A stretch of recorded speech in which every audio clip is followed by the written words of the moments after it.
What is it about SPACs that you think will be helpful, and how do you attract them to the shores of the UK? Well, thanks for having me on your show. SPACs are actually not a new form of a primary capital, a secondary capital raising technology. They've been around for a number of years, but they serve one very useful purpose. They provide an accelerated path for private companies looking to raise permanent capital through the markets.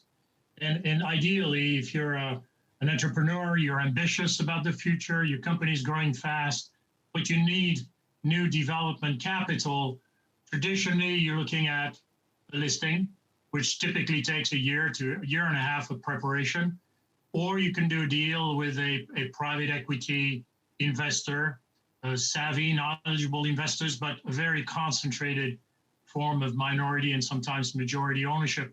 SPACs sit in between. It's a very flexible way to raise potentially very substantial amounts of equity capital whilst maintaining the motivation and the ownership that ambitious entrepreneurs want. So it's quite agile.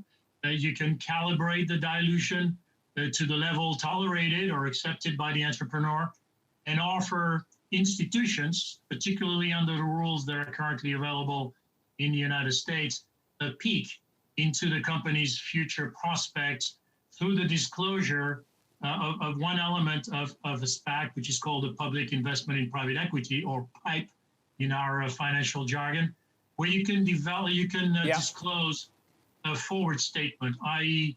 future elements of a business plan articulating the growth that the company is seeking to achieve, which you cannot do under traditional IPO regime, for example, the one we have in UK.